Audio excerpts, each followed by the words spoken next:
Tonight is about the BMAT and everything you need to know to succeed. We're very fortunate to have an expert panel with us today of not only BMAT tutors, but also successful BMAT applicants and students. So we have got a really, really valuable lecture for you guys tonight. So what I'm going to do is I'm going to first talk about last week's competition winner. So that's a competition that we run every week, whereby we give away a free copy of our book. So this was last week's winner. So in order to sort of be involved in this, all you have to do is take an image of the screen and just tag us on our Instagram, and we'll just choose one person at random. We've also got a QR code there for our book as well. So if anyone is interested in learning a little bit about our book, this is actually a pre-launch sign-up list, and we're just finalising the final bits of our book. So this is actually a sign-up list. Okay. And in addition to that, we've also got another webinar which we're running on the 14th, and this is going to be a really valuable webinar to do with dentistry personal statements. So this includes everything to do with helping to create your personal statement, the things that you need to consider, both for all undergraduates and postgraduate applicants, as well as we'll go through some examples of successful personal statements that got individuals into dentistry, all anonymised, and also show you what certain rejected examples look like as well. So this is a really, really valuable lecture and webinar for those individuals who are considering dentistry. So I'm going to introduce Carissa, who is our co-director of learning for the UCAT and BMAT course that we're soon to launch on our website. So she's going to be talking about the BMATs. So Carissa. Hi guys. So I'm going to talk about the BMAT. So essentially what the BMAT is, it's a biomedical admissions test, and this will be like it will be a 2-hour pen and paper exam. So it will be very similar to sort of your GCSEs and your A-levels. It's 2 hours long and it's got 3 different sections. So 2 sections will be multiple choice. The first one will be kind of about thinking skills.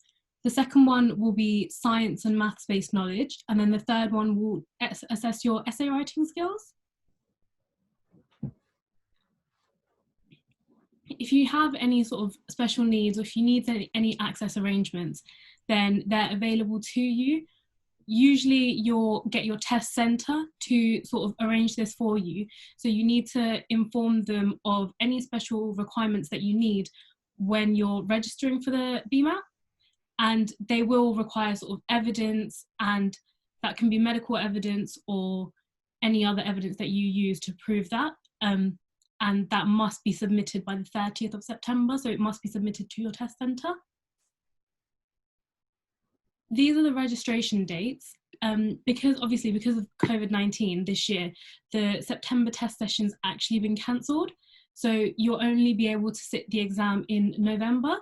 So the registration for November begins on the 1st of September, and you can request modified test papers. So again, if you've got any access arrangements, on the 30th of September, by the 30th of September, and then your results will come out about a month after your exam, which will be on the 27th of November, so about 3 weeks after. Those are the main dates for now, and so if there are any changes due to COVID-19, they'll be on the official BMAT website, but this is the most updated information that we have right now. So the cost for the BMAT varies depending on where you live and when you register. It's a bit more expensive if you live in the EU, if you live outside of the EU, or if you register late, but there will be opportunities for you guys to reimburse the money that you pay for the BMAT if you fall into certain criteria. So the BMAT bursary is essentially, they give you back the money that you pay for your BMAT if you fall into certain criteria. And the main point of this is so that people are not disadvantaged, so everyone has a chance, and it's it's a more fair way. If you fall into these criteria, you will have to send in your supporting documents, and they will reimburse you with your exam fee. So you guys can have a read of this table, and there's a lot of information on the official BMAT website about what you need to submit and what criteria you need to fall in to actually get reimbursed. As I've mentioned, COVID-19 has had an impact on the BMAT. So the September exam has been cancelled. The November exam is very likely to go ahead at this point. But obviously, because we don't know about the different way that COVID-19 will impact, there might be some changes. And there also might be some sort of additional costs. So you might need to sort of provide your own PPE, or your centre might provide that for you. So the different sections of the BMAT, so section 1 will be sort of problem solving skills. If you're taking the UCAT, this will be very similar to sort of the decision making section of your UCAT. It will be 35 questions and 60, so an hour long. The questions won't really require a lot of prior knowledge for this section. They'll more be problem solving. The section 2 is the one that requires sort of prior knowledge, and that's based on GCSE science and maths. But obviously, because there's so many different specifications for GCSE, your particular GCSE spec might not have covered something. So it's important to use the official BMAT specification for that section. And then section 3 will be an essay writing section, where you'll be given one piece of A4 sheet and you'll have to write one essay. Again, this won't require sort of intense prior knowledge, but it more tests how you think and whether you can communicate sort of your thoughts and put them onto pen and paper and present them in an organised way. In the exam, you will not be allowed a calculator. You'll only be allowed to take in a pen, a pencil, and an eraser. And the exam will be taken in a test centre. A lot of the time, this test centre is your sixth form or the college that you go to.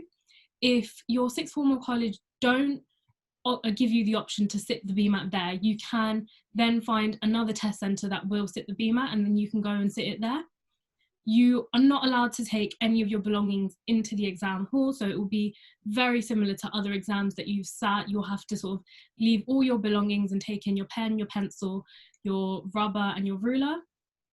You'll be given question paper and an answer sheet. And it's really useful to sort of organise these before you start the exam, because you don't want to sort of be faffing about with paper during the exam, and you want to know what you have around and sort of be able to access all the information that you need. Your results will be given to you on Metro tests, and your test centre will provide you with your personalised Metro test login. And the way that these are given to you, section 1 and section 2, because they're multiple choice, there'll be 1 mark each. And there's a conversion. The conversion kind of changes every year, and we'll talk about that a bit later. But essentially what they do is they'll give you a score between 4 and 9, usually. And then section 3 is marked by 2 separate examiners, obviously because it's an essay. And you'll be given sort of either the mark that both examiners give you, and if there's a small discrepancy, for example, if one examiner gives you a 4A and another gives you a 4C, you'll be given a 4B.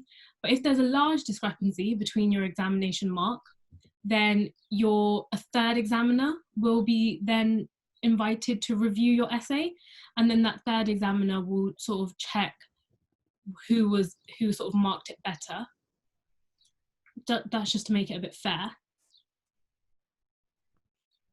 So here's sort of the conversion I was speaking about. So this is a rough translation, and again, it changes every year. So for this year, for example, if you got 22 out of 35 on section 1, you would have gotten a 5.7, which is a good mark. And what they do is they normally distribute the marks and then give you a score based on that. Section 3, here is the marking criteria for Section 3, and this is available to you all on the BMAT website. So this is what the examiners will use to mark your essay. So it's really, really good to have a read through this and have a read through what the examiners are actually looking for. So again, 2 different examiners will mark your essay to make sure that the marks are fair. And if there's a lot of discrepancy, then a 3rd examiner will be invited to mark your essay. So it's really useful to sort of think outside the box and make sure you use really good English when you're writing this essay.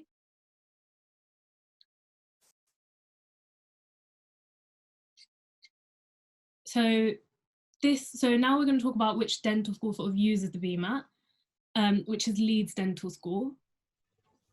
And I'm going to pass over to a Leeds student to take over. Right, so we're going to give it over to Angela. So we're very fortunate to have Angela on this webinar today.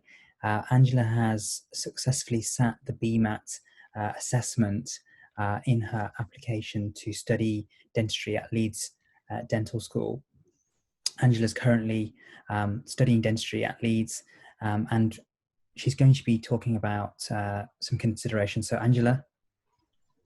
Hello everyone, so I'm a first year dental student at Leeds, and I've just come to share some of my knowledge on the BMAT for you today. So what you see on the right hand side of this slide, it's just taken mainly I think about medicine, so I'm not sure if dentistry uses the exact same calculation as this. So near the bottom of this quote it says, the BMAT total score will be calculated from a sum of the scores achieved in section 1, 2 and 3, although section 3 will have half the weighting of the other sections.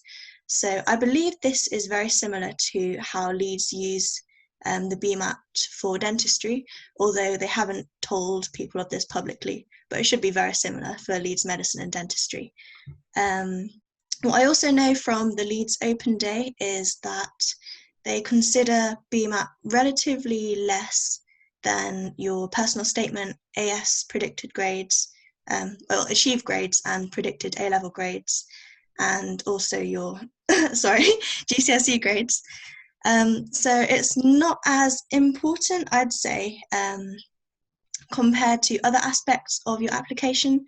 But if you do very well in BMAT, it does alleviate some of the perhaps lower other parts of your application. So maybe if you have slightly lower GCSE grades or maybe a slightly weaker personal statement, if you do really well in the BMAT, then this will distinguish you from the other candidates and increase your score.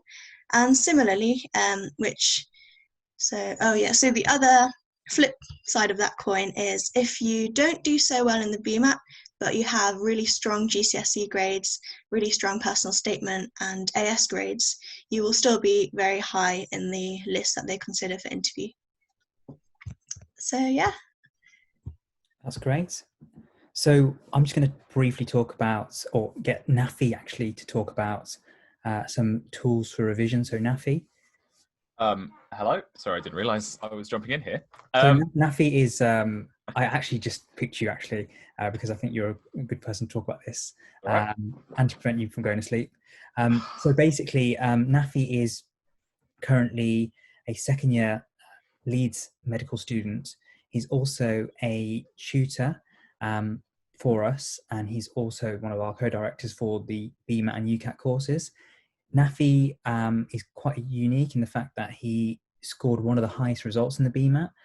He got one of the top scores in the test when he sat it. So he's really knowledgeable in this area as well as Akrissa. So he's just going to talk a little bit about some of the tools that he has used and what he gets his tutees to do. Right. So when it comes to tools for revision, this book right here that you see on screen is what I used as my main revision tool. So this is a bank of 700 questions, including a mock exam, of different styles of BMAT questions of all the different sections. And I recommend this highly because it is one of the things that will help you understand how varied the BMAT can be. Another part to use to test yourself is the past papers that are online. Now, I believe all the past papers until 2009 are relevant to the current BMAT specification. But there are also past papers before 2009, which you can also use as practice from some of the sections. However, keep in mind that the specification is a bit older and maybe considered a little bit outdated.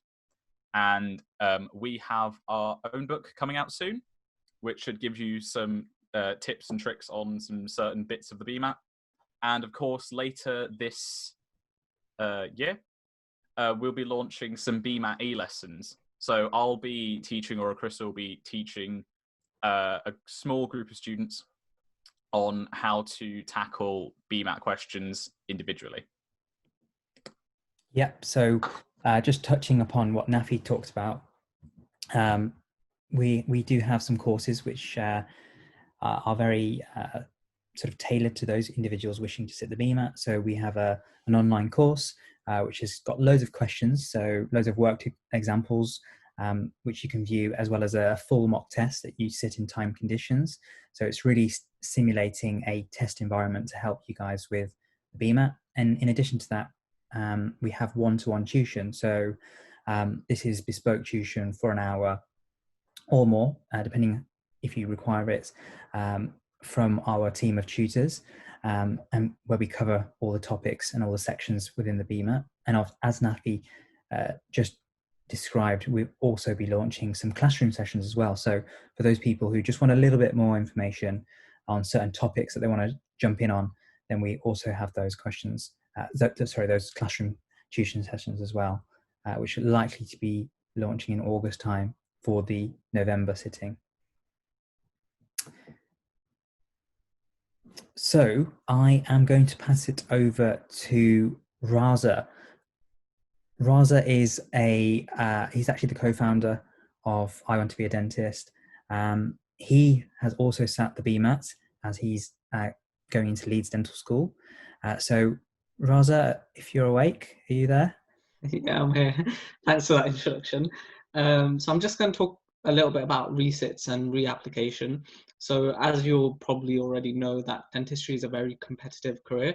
We've got some statistics for you. So recent data actually suggests that for one place, there are up to 12 applicants. This makes it very competitive, even for Leeds Dental School, because you only have, I think, about 72 places available for undergraduates. So if you do have to resit the BMAT again, it's very important that you understand that you only have one try at it per application. So if you don't get the grades that you wanted in the BMAT, you can retake the BMAT, but it only have to come from a new application that you'll apply the following year. So yeah, that's one of the main reasons why it's really important to start early on the BMAT, because you don't want to mess up your chances of getting into Leeds Dental School just due to your BMAT score. So I think the next slide kind of explains a little bit more onto reasons why to start early. So in the times that we are in right now, it's really important that you make a good start and have a strong base with the BMAT, because there's a lot of content to cover. Some of the stuff that you might have forgotten, in section 2 of the BMAT, which is a bit about maths, physics, involves a bit of the GCSE material. So it's really good to start early to build your foundation back up, get used to the formulas and everything for you to ace those sections. You want to start early for greater practice and identify some weaknesses that you might find with an exam. Of course, it's not an exam that you'll be used to sitting, especially with the pressured time conditions, and it's not like your conventional GCSE or A-level exam that you probably prepared for. You also want to give yourself enough time to develop the techniques and skills and get used to the format of the exam. Of course, there's a lot of material to cover within the specification of the BMAT itself. So if you start early, you're giving yourself a much greater chance to, attempt past papers, do more questions, watch tutorials, be a part of the e-lessons that we have running. So that all comes with practice. And if you give yourself enough time, you'd be able to do that much more efficiently. Now, we've also got some statistics which state that if the candidates who start early are much more likely to get a higher grade in the BMAT, that's merely because if with any exam, the more you practice, the more confident that you'll feel on the day of the exam. And if you can ace that exam, you give yourself a much better chance of getting an offer this time round, especially due to COVID-19. Universities will heavily, well, I personally think they would heavily rely on exams such as a BMAT, because it's an unconventional exam. It's something that you actually control rather than something like your A-levels. As we know that schools have been closed, so you might have missed some of the year 12 content, which universities might be accepting the lower grade this time round. But there should be no excuses for the BMAT, especially now that the dates have been released and it will go ahead in November. So the more time you give yourself to prepare, the better it will be. And especially if you're thinking of doing the BMAT and the UCAT, it's a good reason to start early because you can focus on both exams. And the BMAT is often a very good backup choice if you haven't necessarily got a good UCAT score. It will give you still a chance to apply to Leeds Dental School, which might turn out that you get an interview and then an offer. So if you start early, all of those things you can put into practice and hopefully get a good grade on the exam.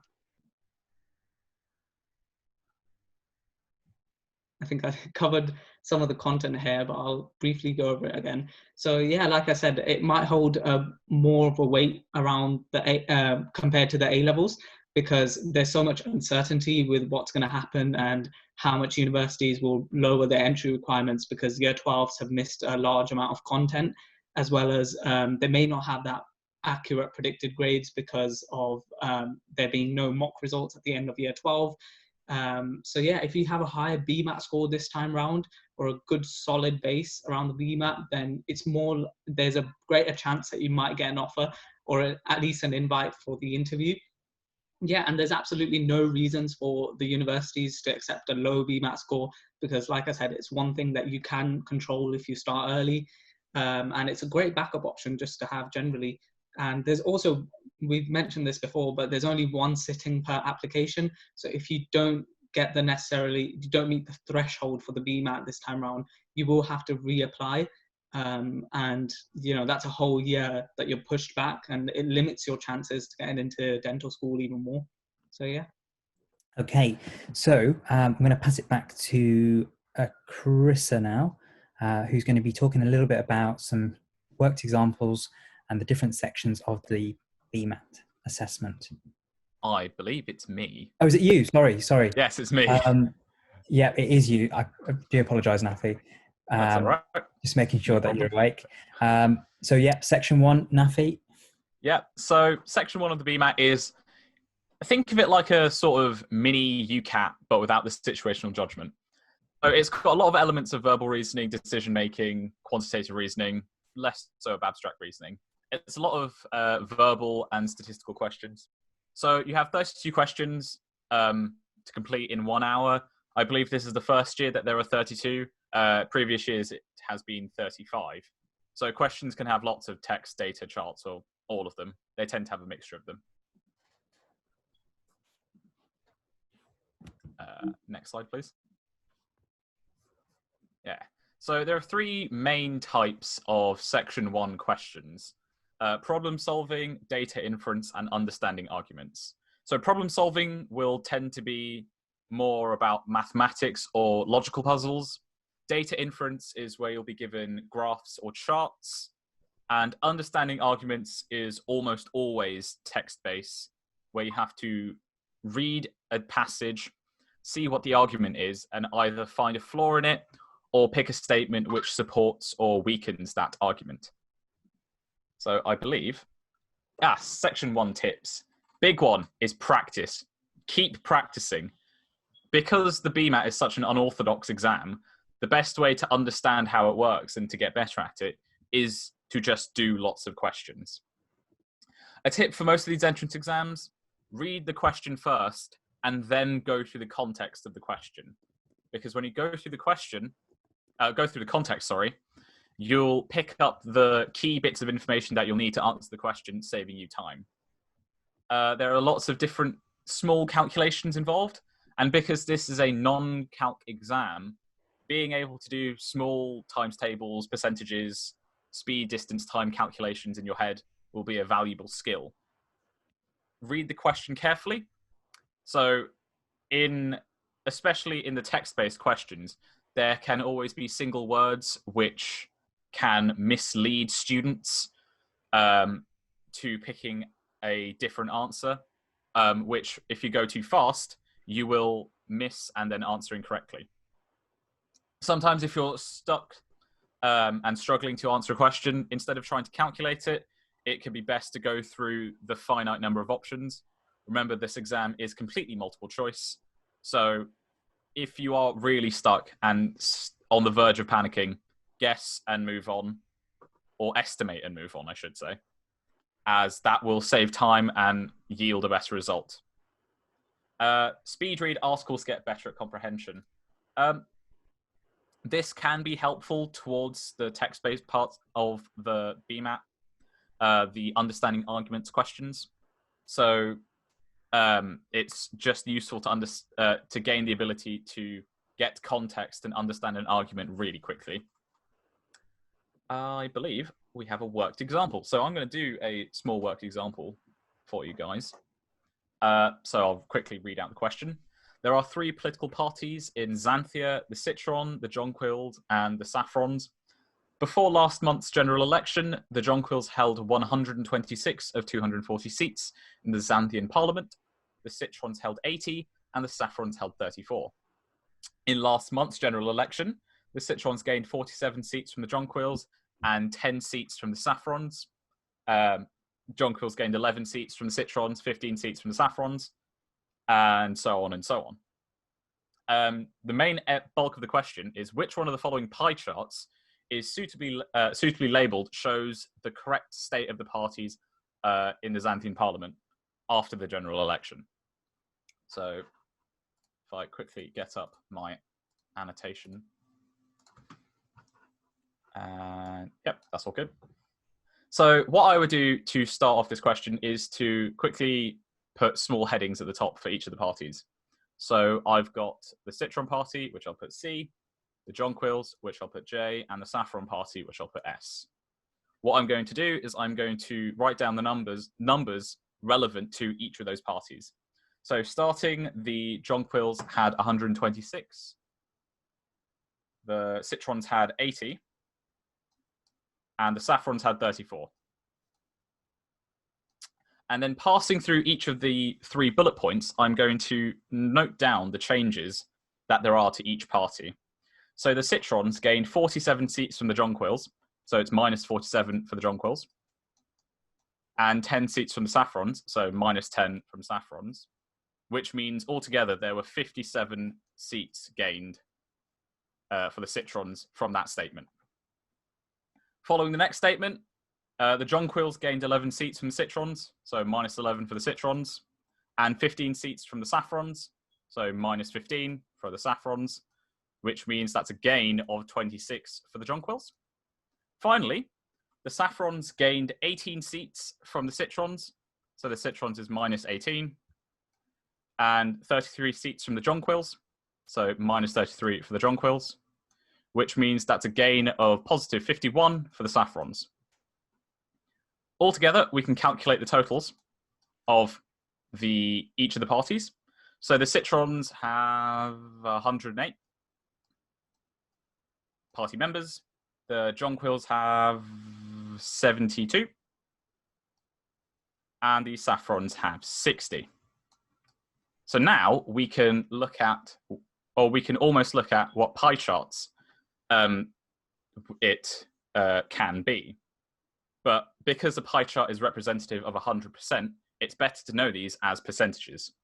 So the best way to do this is reread the question and note that there are 240 seats in total. So if you divide all these numbers by 240, you can get percentages. But that's a bit boring and time consuming. Instead, I want to focus on this calculation at the end, 60 over 240. Because that is equivalent to a quarter. And the only one which has a perfect quarter as one of the regions in the pie chart is B. So the answer must be B.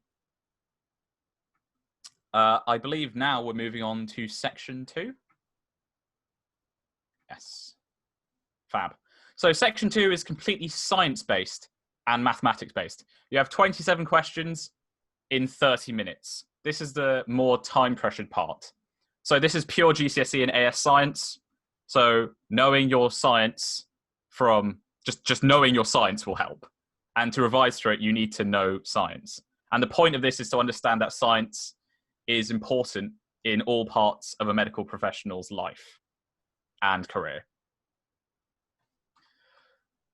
Moving on to tips. Sorry, not tips, types. So like I said, there can be each science has its own type of question and mathematics. So you can get anything that falls under the remit of GCSE or potentially AS, science or maths can come up in these questions. It tends to be more GCSE, but it may seem a bit more difficult at first because it's inclusive of all the GCSE exam boards, which is why I put AS on there. I believe now moving on to tips. There we go. Do not neglect physics. This is something that a lot of prospective students tend to neglect because it is a bit more difficult, because it's less likely that you'll be doing something physics-based. But if you go back to the question types, so the order I've written those subjects in is the prospective order of difficulty of questions. So the biological questions tend to be the most difficult, followed by chemistry, maths, and physics. So physics questions tend to be the easier questions because the examiners know that it's less likely that applicants will have covered any sort of physics knowledge. Going back to the tips. Pace yourself through the questions. Going too fast and missing key details will be a killer in the BMAT. If you spend an adequate amount of time on each question, not going too fast and not going too slowly, you will get higher marks. If you need to, please do skip questions and guess, because there's nothing worse than getting to the end of a section and having not answered at something. That's already incorrect marks. Eliminate obvious wrong answers and then estimate. If calculations become far too difficult, this is the best thing to do because it will A, save you time on further questions, and B, leave something that's not fully estimated or unanswered. And finally, go back over your GCSE maths and science because it's completely based on this section. I believe now I'm moving to a worked example. Sorry, I'm going to need to have some water.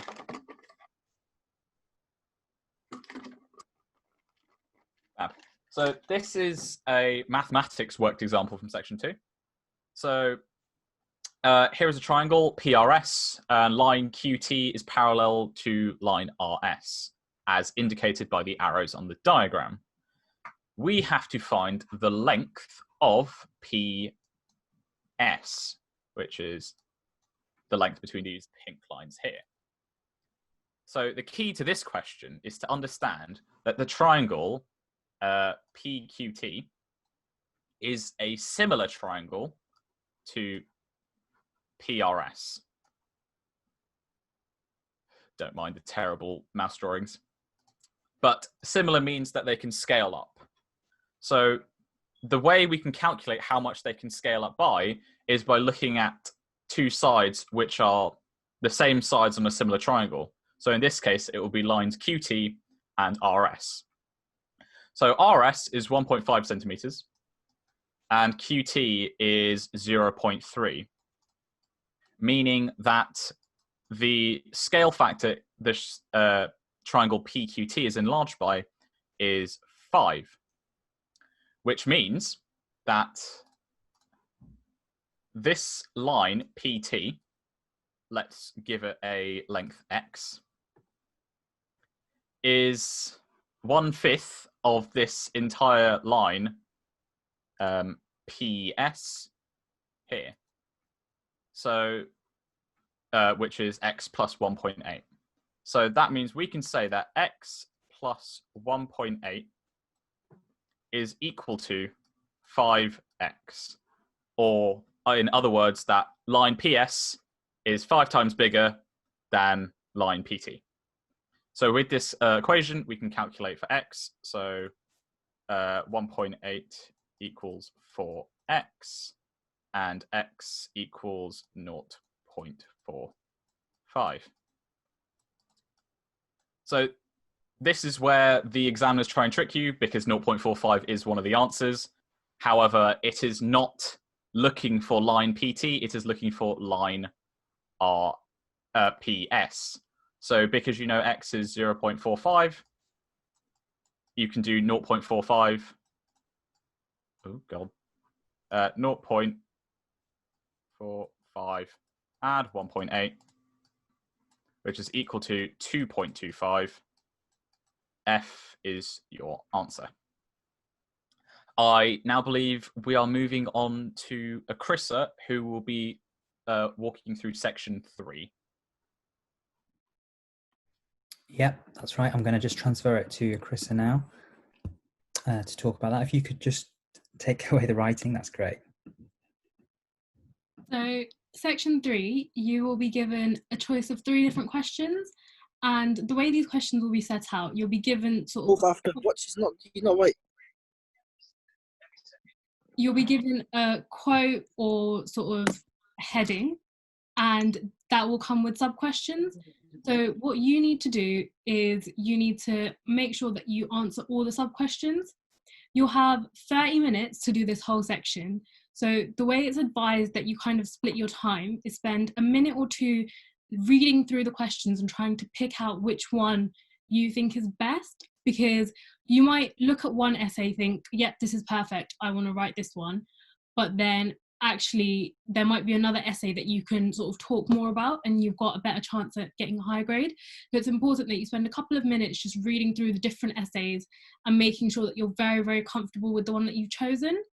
And then use about 5 minutes just brainstorming ideas, brainstorming arguments for and against that essay. And then spend about 20 minutes actually writing your essay. Remember, you'll only get one A4 piece of paper, and this is actually less than an A4 sheet. So if you guys want to practice, it's really useful to just use, so the official BMAT website will give you a section 3 answer sheet. And if you guys want to practice, it's really useful to print out that sheet and then write your answer on that rather than writing on an A4 piece of sheet, because the answer sheet will have sort of margins and all sorts. And if you mess up, if you make any mistakes, then you cross it out and that is that space gone. So you really need to make sure that your handwriting is legible and you're really confident with what you're writing, because you will not be given any more paper. So the 3 different types of questions that you could get are sort of philosophical, scientific, or medical, and it won't impact you whichever essay you pick. Your medical or dental school won't sort of penalize you for picking a certain essay. It's more about how you write this essay and what kind of content you put in it and how you organize your thoughts. So whichever essay you feel most whichever essay you feel most confident writing, definitely write that. Don't think that you need to write a medical essay because you're applying to medical school, etc. So the main tips are: use the beginning of your time to plan out the essay. And it's really, really important to make all your words count. You can use sort of the question paper, or the answer sheet will have a blank page. You can use that space to plan out your essay. But when you actually get to writing the essay, make sure you know exactly what you're going to write, because you don't have much space and you want to sort of keep it clear and concise, but you also want to get as many points across and as many examples across. Again, don't worry about the choice of questions. It doesn't matter which essay you pick. They'll all be marked in the exact same way.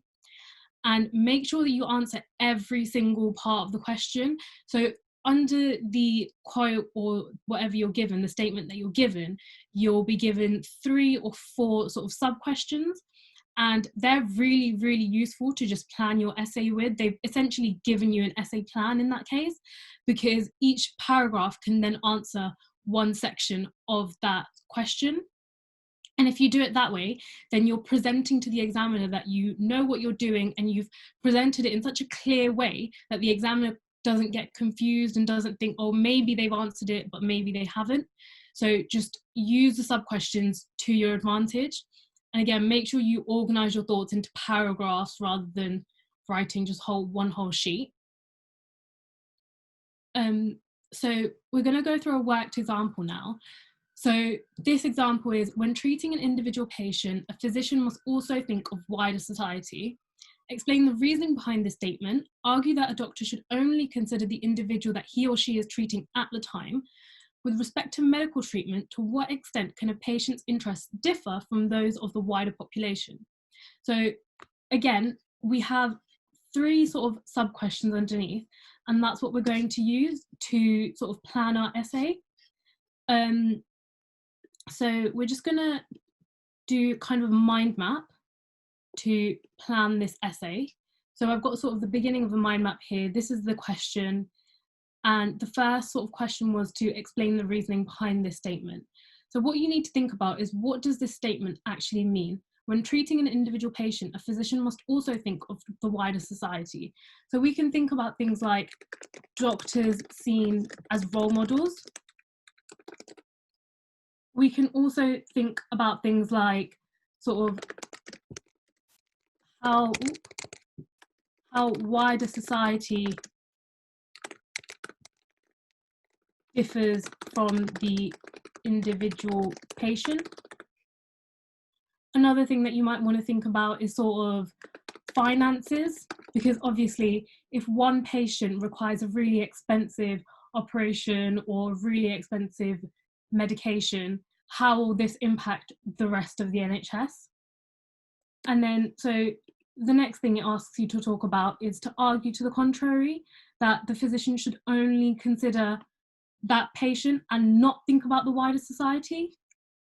So in this, you can kind of think about things like, so you can kind of think about things like the Hippocratic Oath,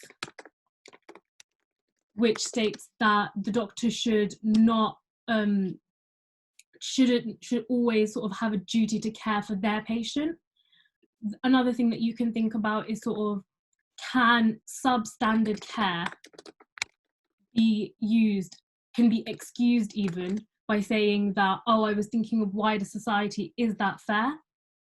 Another thing that you can think about is the NHS or the trust values that that physician works in. So for example, if the NHS's one main value or objective is to say every patient in our care should receive optimum care, then does that make sense that you think about sort of the wider society? And when you're planning your essay, you can actually just back and forth however much you want.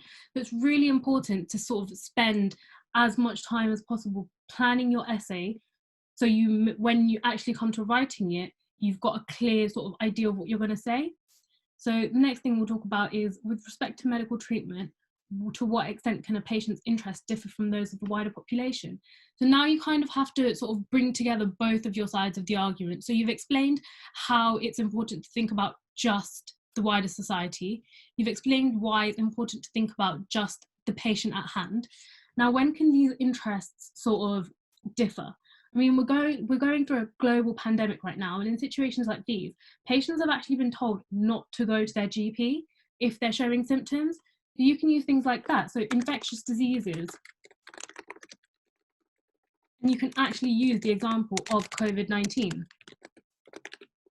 where patients have been told not to visit their GP, even though they might require care. So they've actually been told they should stay at home. And the reason why they've been told to stay at home is so that they don't infect the rest of the population. So this is where both the sort of interests of the two parties are differing. Another thing you can think about is other infectious diseases, such as sort of HIV. So if you think you've got a sexually active patient who refuses to tell their partners about sort of their HIV, then is it fair on the wider society for them to be sort of being sexually active without telling their partners? Is that fair on the wider society? No. But a doctor also has a duty of confidentiality towards that one patient. So they can't advertise that to everyone else without the patient's sort of consent. So these are just examples that you can talk about when sort of these two interests will differ. So if we think about it, we've actually got an introduction, which is explaining the reasoning behind that statement. We've then got an argument against that statement, and we've got a semi-conclusion. But to round your whole essay off, you always want to add in your own little conclusion. And in your own conclusion, what you want to add is sort of your own opinion. So whether you think that the doctor should treat a patient as a patient, or whether you think the doctor should treat patients thinking about the wider society.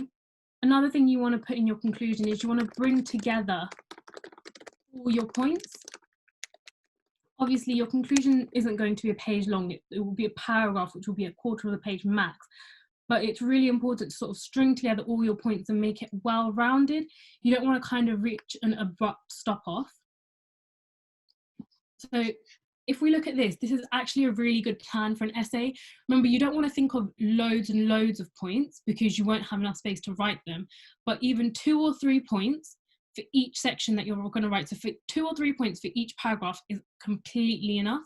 You just need to make sure that they're backed up by like examples that you can think of, and you just need to make sure that anything you do write is clear and coherent and you're not waffling. You want to be to the point and you want the examiner to understand exactly what you said. So I'm gonna pass back to Cal. I think we've got sort of an example on screen that should come up.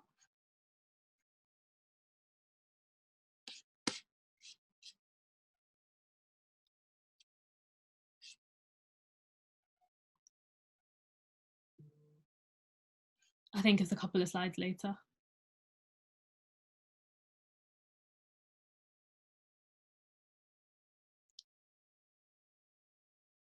Sorry, bear with me. Just there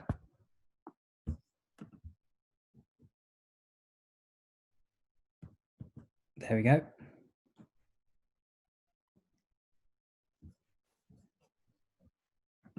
Can you see that, Carissa?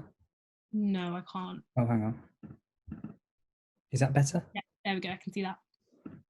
So essentially what we've done here is that sort of mind map that we put together, our plan essentially, has now been written out into an essay. So if you actually look at the essay, there's 4 different paragraphs. The first paragraph talks about explains the reasoning behind the statement, as does the second. So the first and second kind of link into each other. The first one introduces the reasoning behind the statement, and it talks about sort of doctors as role models. The second paragraph then goes on to explain the reasoning a bit more. Remember, you don't want your introduction to be really, really long. So the second one then goes to explain the reasoning a bit more, and it includes some examples as well. And then the third paragraph goes on to show the counter argument. Now, the counter argument is the most important thing that you can write in your essay. Regardless of whether the question asks you to give a counter argument, you always need to write a counter argument. And it's really useful when you're practicing to write your essay. Actually look at the marking criteria, because those are the things that sort of the examiners are going to look for in your essay when they're marking it. So if you look at the marking criteria and think, right, the examiner's going to look for a counter argument, you can then put a counter argument in. So it's really, really important to use that marking criteria and put exactly what's in the marking criteria in your essay. So if you can see, the third paragraph is the counter argument. It's given examples. You can see sort of the example of COVID-19 in there. And then the last paragraph kind of just brings everything together. It gives an opinion, and that opinion doesn't matter. Your opinion could be for or against the statement, and you won't be penalised for your opinion. What you will be penalised for is if you don't sort of explain that opinion. An abrupt conclusion or an abrupt ending to your essay won't sort of look nice to the examiner. You need to be able to explain your own thoughts. And I've just seen the question about really good vocab. Your English levels will be tested in your essay, but this doesn't mean you need to use really, really good vocab. It just means that you should be able to use sort of a high level of English. But obviously, if there's words that you don't completely understand the meaning of, don't put them in your essay, because then that can kind of look worse than using simpler words. The best way to go about this essay is keep it simple, try not to waffle, and when make sure you read over it to look for spelling and grammar mistakes, because small spelling and grammar mistakes will lose you marks, and especially if you're writing the essay in a hurry, you're going to be prone to make mistakes. So read over and make sure you don't have any spelling and grammar mistakes, and make sure that your writing makes sense, because it's easy to sort of think that you're making sense, but actually when you get to reading over it, you need to read it from a fresh mind, so you need to make sure that when the examiner reads it, it will make sense to them as well.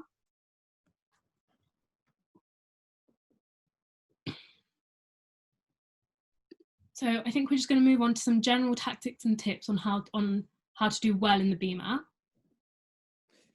So I'm going to introduce Fadila. Fadila is currently a second-year dental student at the University of Leeds, and she's obviously sat the BMAT in the past and been very successful at that. So what we thought was it'd be great to share some tips from some candidates. So we've also got Angela, who'll be talking a little bit later. So Fadila, do you want to just open up your mic and share your tips? Yep, so hi everyone. I've put together some tips and tricks that you'll hopefully find useful. I tried to think back to my time revising and preparing, so everything I say is pretty much tried and tested. So I'm basically going to split up into 3 sections correlating with those in the BMAT. So section 1, as you guys now know, focuses on aptitude and critical thinking. And like the others mentioned, it's very similar to the verbal reasoning section in the UCAT, sorry. So your earlier preparation will definitely help with this. You're often asked to find conclusions, flaws, assumptions, or assess if something's going to strengthen or weaken an argument.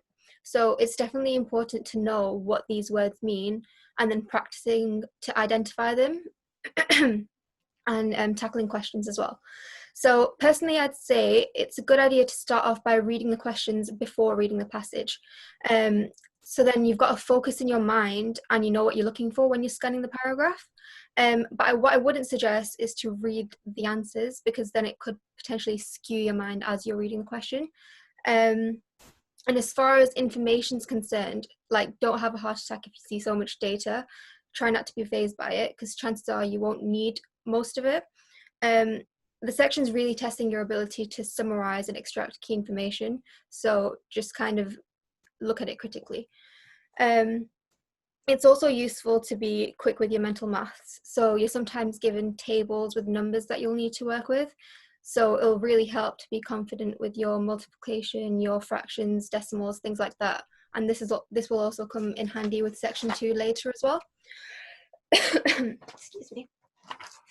So section 2, that's your scientific knowledge and your application. So it's made up, as it's been mentioned before, of biology, chemistry, maths, and physics.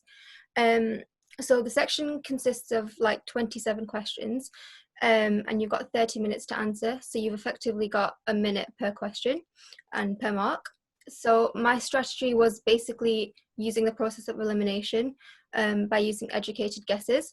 So even if you're unsure by the end of your working out, it's worth narrowing it down to maybe 2 answers, and that way you've still got a 50% chance of being right. And of course, it's not marked negatively, so you're not going to lose anything if you get the answer wrong. It's always worth putting an answer there, even if you're unsure. The most important thing I'd say in section 2 is to be using the official BMAT resources. You've got that specification that's been mentioned, and I think the links in the chat box as well, and that details everything you need to know. I think I remember using this as basically a Bible. I highlighted it, annotated it, made notes on it, just making full use and ensuring I'd covered it all. And once I'd done that, I moved on to working with past papers. And I think this is the best way to become familiar with the question format and to practice application, because you obviously need to have the knowledge from the specification, but applying it is a whole different kind of ballgame. So past papers are really useful. When marking your questions, you need to remember the purpose of going through your answers and marking isn't just to get a final kind of score and grade. You need to be reflecting on your answers to be able to improve them. So I used to spend extra time reading over the mark scheme and the answers to be able to see where I went wrong and to be able to improve the next time I did a different past paper. And as I mentioned in the previous section, it's important to brush up on your mental maths. So revise your formula, revise your multiplication, revise your fractions and decimals and things like that. Every second will count, so it's good to have these skills on hand. For section 3, you're obviously required to write a short essay. As we've mentioned, you only get one side of A4 paper. So if you're crossing something out, that's space you're losing. Timing, technique, it's both essential. So like we've said, you'll be given a choice of questions and you'll only have to answer one of them. And for this, you'll have 30 minutes.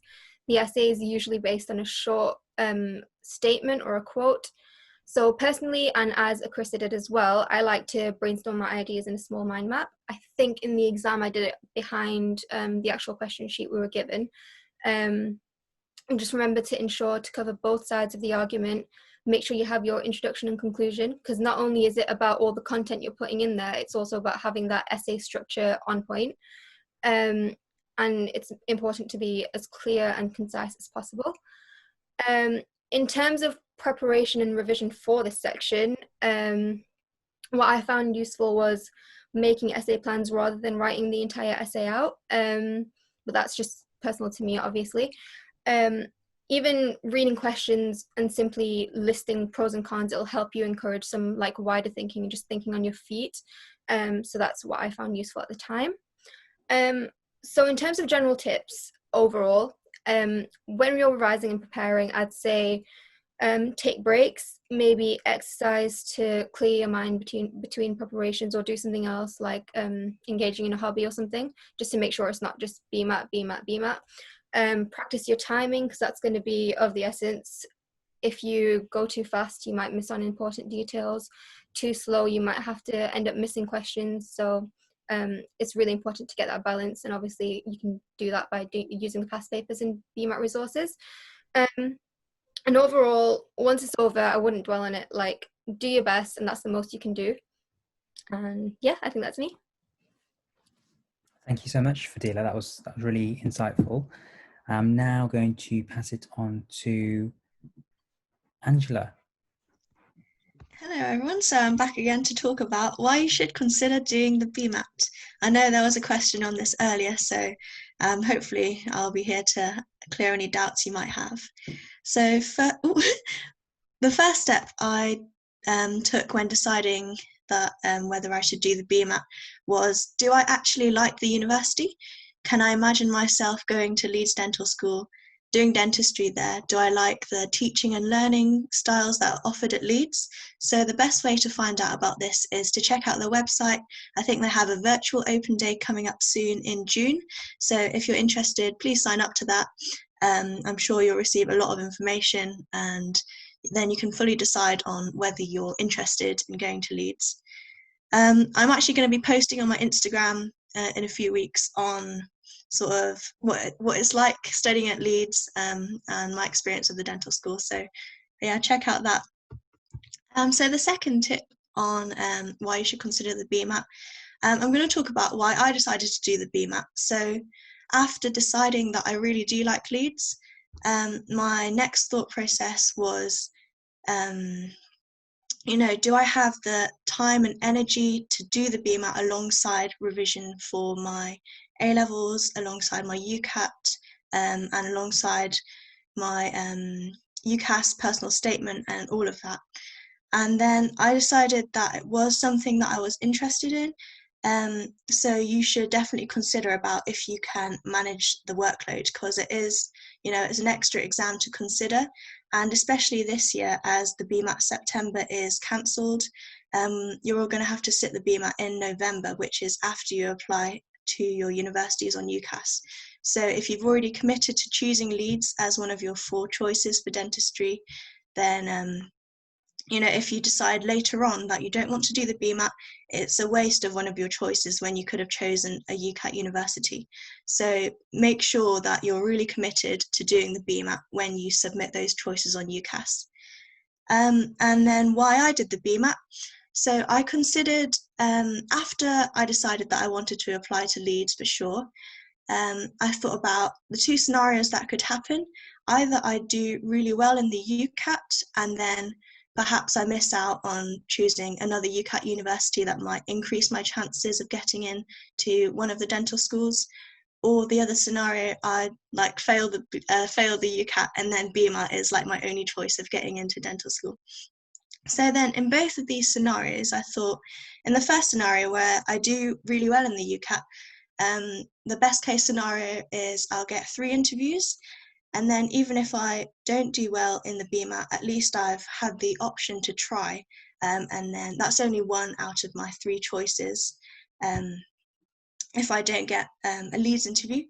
Whereas the other side of that, if you don't do that well in the UCAT, then I thought that at least you'll have the BMAT to fall back on as sort of an insurance plan. So obviously you'll know your UCAT score when you apply. So this will be sort of the thought process that you might have.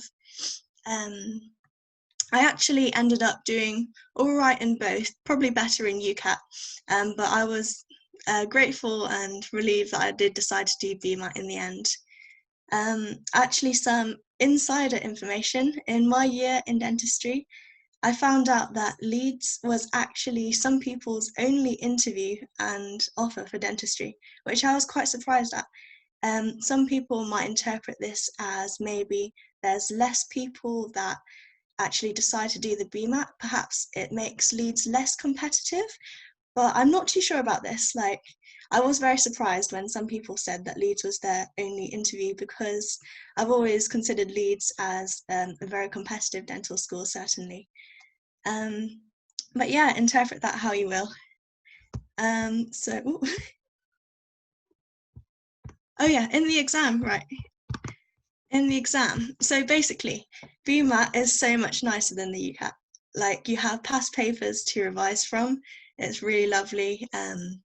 You know, you've got the paper in front of you, you've got a pen, you don't need to look at a weird computer screen. My first tip would be find out if your school is a test centre or where your nearest test centre is. So I was lucky that my sixth form actually was a test centre. So it was really lovely to be able to sit the exam in really familiar surroundings.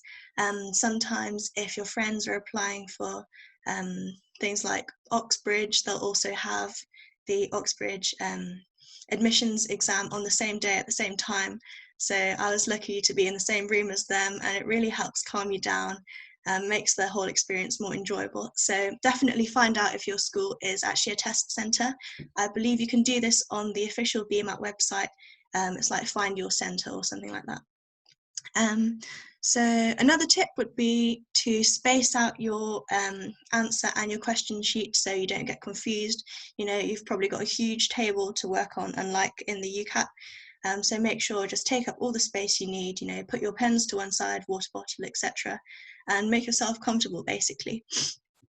Another tip is, like Nafi said, never leave an answer blank. Like, if you're coming to the last 2 minutes or last 5 minutes of the allocated time and you've skipped some questions, which is absolutely fine, then make sure you don't leave those answers blank. You know, even if you guess or make an educated guess, then at least it's better than nothing. And you might actually have a chance of getting that answer right. So that's for section 1 and 2, where it's multiple choice. Section 3 is slightly harder. So I actually struggled with time management in section 3, which was quite terrifying.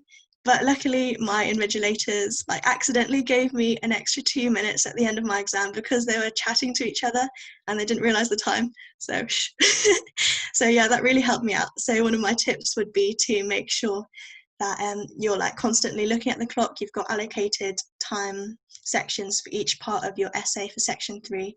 You know, perhaps leave 5 minutes at the end to check your essay through fully, make sure you've not made any grammatical mistakes, and make sure that it all makes sense. You know, your spelling, punctuation, like Chris has said, is really important. So you ideally want to be getting A or B, ideally, for the punctuation and writing style of your essay. And yeah, don't be afraid to write out your working on the question sheet. You've got plenty of space. They won't take the question paper in, so you can scribble on it and doodle on it as much as you want, although you probably won't have time to doodle, sadly.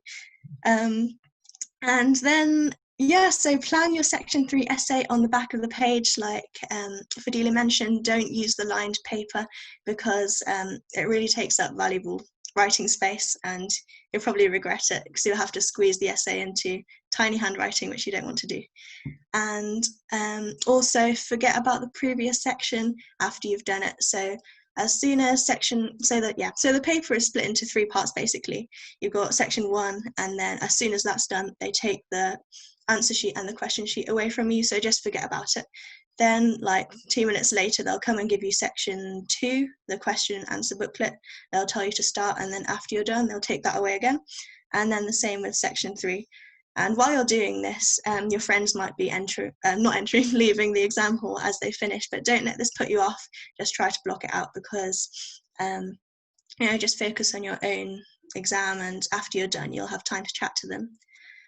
So yeah, those are my tips for the BMAT exam, and I hope they're helpful. So yeah, thank you. Thank you so much. That was really, really useful information from both of you. We've got a couple of questions.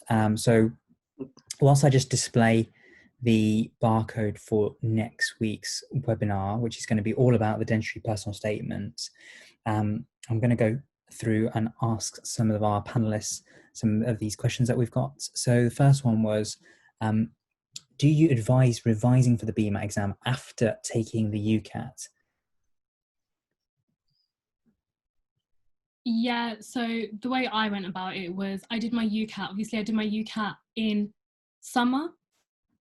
So once you've sort of got one over and done with, I did mine in August. So then I had September and October to revise for my BMAT, which I thought it was okay. I tried to sort of go through all of the past papers and use my time going through all of the different science knowledge. And if you do want to start sort of revising for your BMAT early, I would suggest go through the science knowledge early.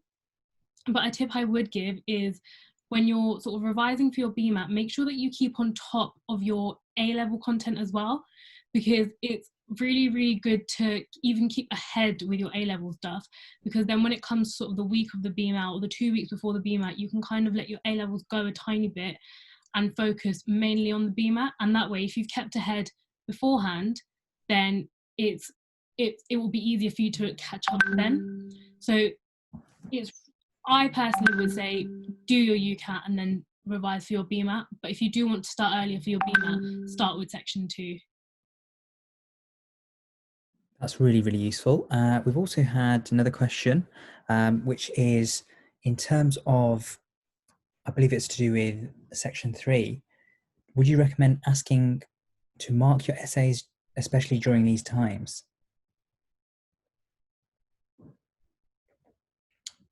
Raza, do you want to touch upon that? Because I think you might understand the question better than me. In regards to marking your essay, I think Krista would have more knowledge. She did unmute her mic, so I'll just let her answer it because she is a tutor. So it depends really who you're getting to mark your essay. Obviously, if you're getting your friends to mark your essays, and you're all doing the BMAT, it can be really, really useful, because what you then do is you kind of share ideas as well as sort of picking up important sort of ways to structure your essay. I know that you can also get kind of your teachers to mark your essays, and it depends what kind of teacher you're asking, because obviously science teachers won't really be writing essays as such. So it might be of more help to actually get someone that doesn't have like a science background. I used to get my brother to read through my essays because he doesn't come from a really sort of biology, chemistry background.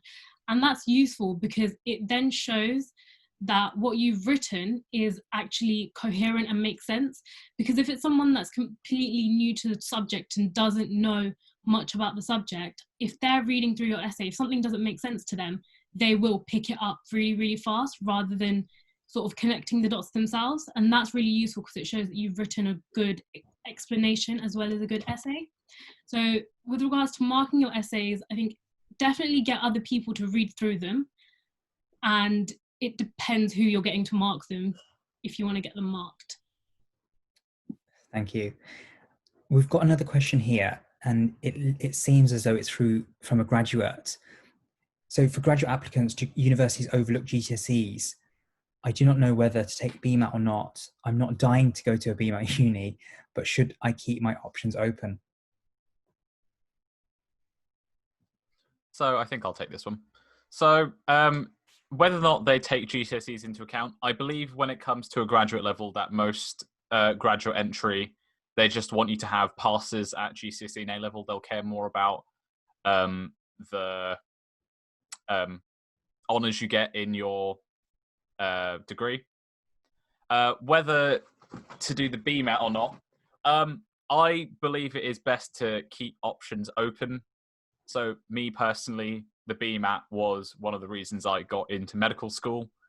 And even though it does seem like, at first it does seem like a lot more effort, trust me, it's worth it. It's always worth it to keep options open. Yeah, so just in terms of, thank you, Nafi, just in terms of the graduate side of things and your academic qualifications, the universities will all have their own individual criteria as to the minimum academic requirements that you require to get to even apply to that particular institute. So my first advice would be to look at the official university's websites, as they're always updating their entrance requirements. Yes, like Nafi said, graduate entry, and for those graduates, it is very important that you achieve a high sort of classification in your degree, usually a 2-1 or above. But as touched upon earlier, it's very, very specific to each university.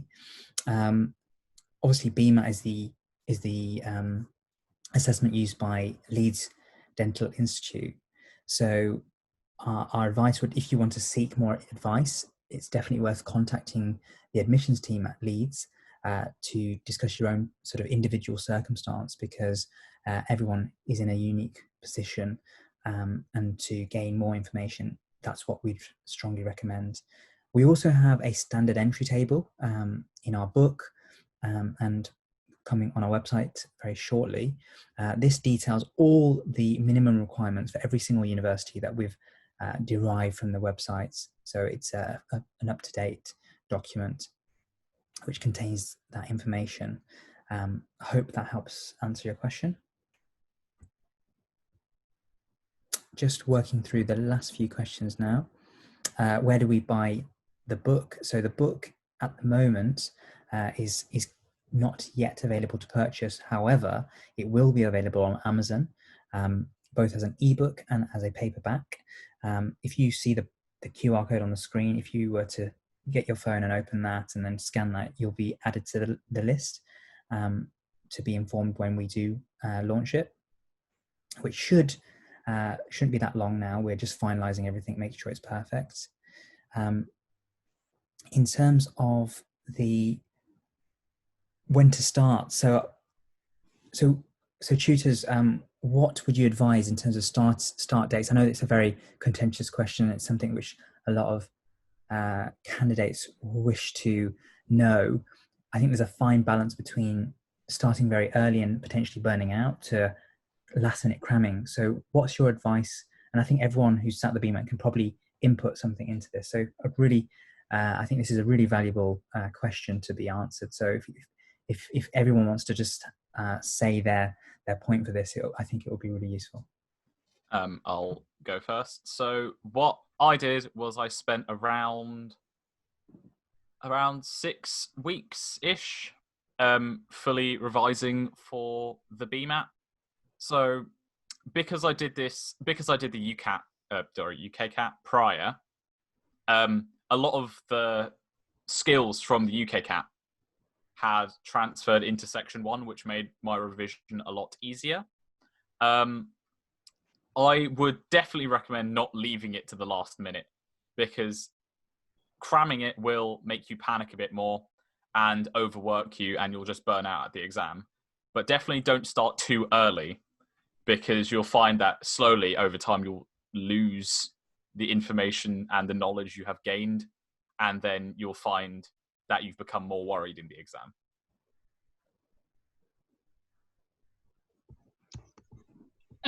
So what I did was I did my UCAT or my UK CAT first, got that over and done with in August, and then after that is when I started sort of working for my BMAT. And I was kind of tactical about it. I asked my teachers what topics we would be covering. So in chemistry and biology, I asked my teachers what topics we would be covering until November. So that way I kind of didn't really have to revise those topics for biology and chemistry. And I started a bit early with physics because I didn't take physics for A-level. So what I did was I started, as soon as my UK CAT was done, I started doing sort of the physicsy revision, and then biology and chemistry I did a bit later. But again, don't start too early because you will feel like you're losing information, but also don't start too late. Remember to be tactical about it. And another thing with the BMAT is the past paper questions are really, really useful, because even though they're not as repetitive, they kind of give you what topics come up a lot. So that really helped me to kind of pick out the topics when it was coming towards the sort of the last week. I kind of knew what topics to focus a bit more on and what to read over when I was feeling like I want to focus on something that will definitely come up. Yeah, I definitely agree with what Akrissa and Nafi have said.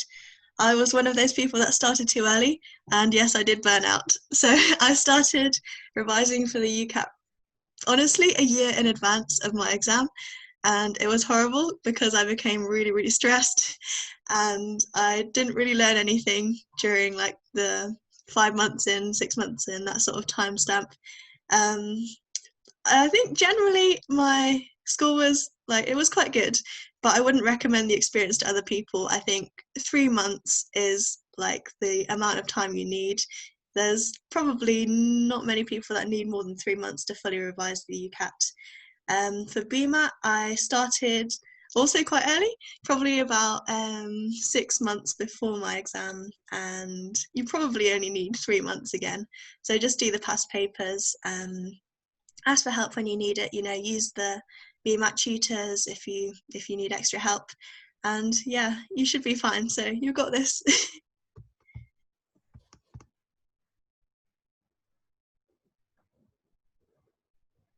Fadila, did you want to add anything to that? I'd say at the end of the day, revision is really subjective. So you guys have been through quite a bit of education by now, so you know best how you work. So, some people like Angela might want to start a year early. I think I did, I'm not going to lie, I think I did 3 or 4 weeks because I work best by cramming. So some people burn out, some people don't. You guys know yourself. Just stick to your guns, do your best, I guess. Is that right, Cal? Yes. And Nafi, Raza finally.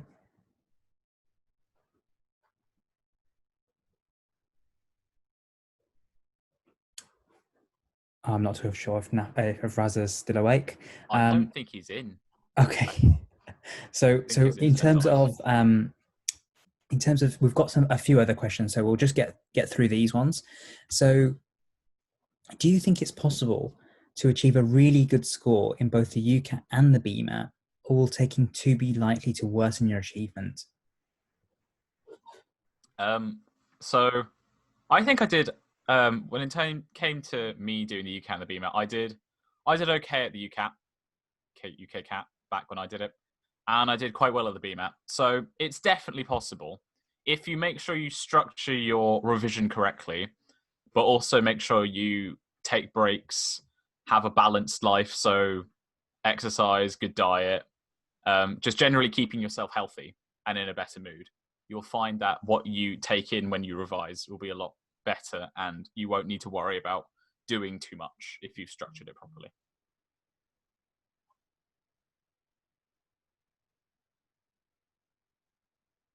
You're muted, Cal. Sorry, yeah, I just realized that. In terms of burnout, I think burnout is a really big question, a big sort of topic that many students do face because of the sheer amount of workload that is on really during these times. How do you avoid burnout, and how should you revise? Is it better to do a little a day or intense revision near the exam? So as Fadila mentioned, it really depends on you. Some people will prefer to cram, and some people will learn better if they sort of spread their work over a period of time. For the BMAT especially, section 1 is something that you might want to start slightly earlier, only because it's a new way of thinking. So section 2 will just be your standard science knowledge. It will be recall, it will be using equations, which you will have done in school. Section 1 is more problem solving. And although a lot of you will have sat the UCAT and will be using those skills in your BMAT as well, it's a bit different.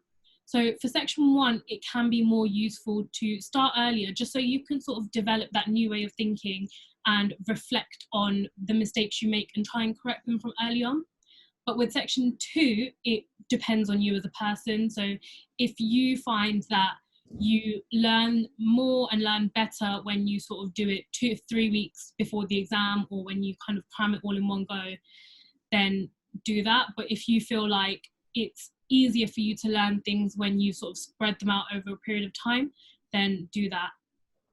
For section 3, I think it's more important to sort of, even if you don't want to start writing the essays, I think you kind of just need to get in the mindset of constantly thinking about out of the box ideas. So I think I've already mentioned that it's good to sort of read articles or sort of read headlines and quotes. And you can start that from literally as early as summer. It doesn't require you to sit down and actually write anything down. It's literally read a quote or read the heading of an article, and even in your head, if you can think of 2 or 3 points against and 2 or 3 points for, that's already sort of preparing you for section 3 of your BMAT. Excellent. Okay, so is there any sections that, I know you touched on it just on your answer there, but is there any sort of sections that you can prioritize revision? I know that the exam is in assessments in November, so is there any things that individuals can do sort of now or slightly earlier to prepare for any one particular section? So I'd say mainly just target the section that you find most difficult, that you might struggle most with. So for example, if it's section 1, then make sure you do all those section past papers early. Also check out I think it's the TSL Oxford, TSR Oxford, something like that, that Chrissa mentioned. TSR? Okay. TSA Oxford past papers, because they have a very similar specification to the section 1 of the BMAT. For section 2, I'd say it's probably the easiest-ish to get the marks, because you know that there's like a set list of specification points that are very likely to come up. So if you revise those points and you know them fully, then you'll probably do well in that section. Section 3, for those of you that don't take essay-based A-levels, I think for most dental students, they just do maths, biology, chemistry, something like that. No like English or history usually. It's probably best to brush up on those essay skills as soon as possible, because the essay is like a big section of the BMAT. Does anyone else have any tips for that? No. Sorry, Okay. what was the question? So I think I missed it. This was actually to do with prioritization of different sections. Oh, okay. So, I think when it comes to prioritizing which section, I would leave section, depending on the place you're applying, I would leave section 3 towards the end, mainly because the bulk of the content that you'll need to learn comes from section 2. So, like I said previously in the webinar, you'll most likely need to do some physics revision to try and get those higher marks in section 2. And when it comes to revising for section 1, if you can do that around the time of your UCAT revision, so give yourself like a week or 2 break after you've done the UCAT, and then try some section 1 revision, just familiarize yourself with those questions. I think that's the best way for it to kind of sit in your brain.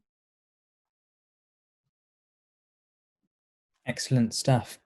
So what happens if you do well in, what happens if you don't do well in one section, but the other two sections are good? We've just had that question from Zara. I'd say don't worry too much about that, because if the dentistry sort of admissions process for BMAT is similar to what they do for medicine, as you've seen on one of the past slides, then they take the total of those 3 sections, with possibly section 3 being half marks. So like bonus points if you do well in all 3 sections, but it's not the end of the world if you don't do as well in one section, because they probably take the total or possibly an average when they're considering your application as a whole. Just noticed some questions earlier on during the chat. Is there any tips for making your essay stand out?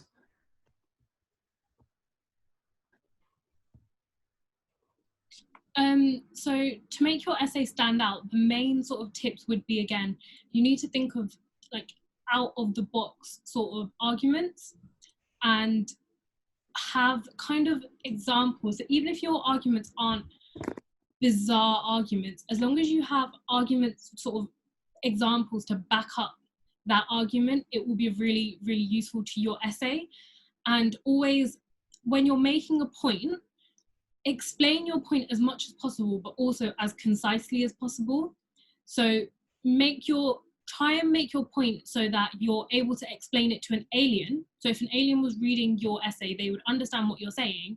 They'd have an idea of what you mean, but at the same time, without saying as many words.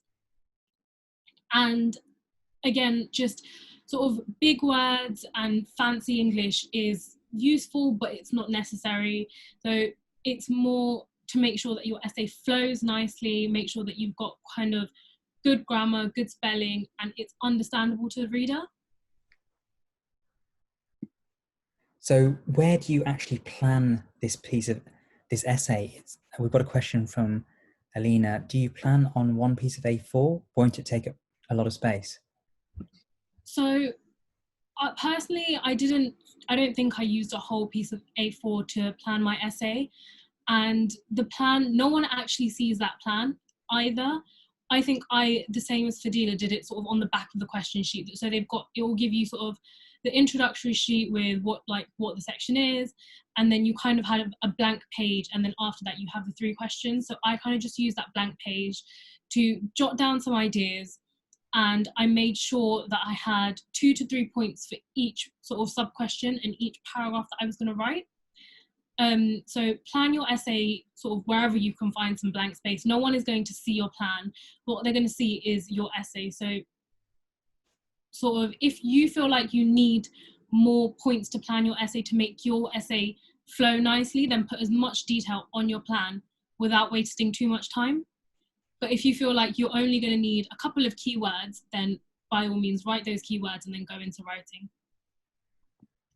Yeah, that's just reminded me actually, sorry, that with the 2 sheets of paper, I remember in my BMAT, I actually ripped them apart and then turned over the first page to use as sort of the plan for your essay, while you can still look at the question from the second page. And I found that really useful, even though I got a few strange looks from the invigilator. But it's definitely useful to be able to see the question and your plan at the same time, rather than writing on the back of the question.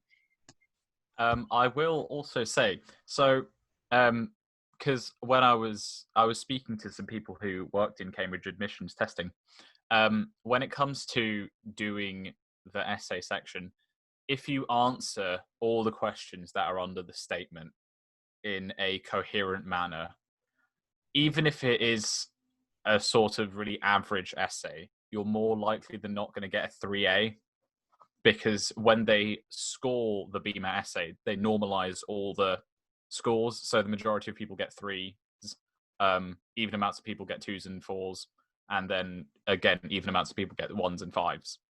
So even if you panic and kind of freeze and not sure what to plan, how to plan, if you just follow the questions that are under the statement and use that as a sort of plan that's already made, you're more likely than not going to get a decent grade when it comes to your essay.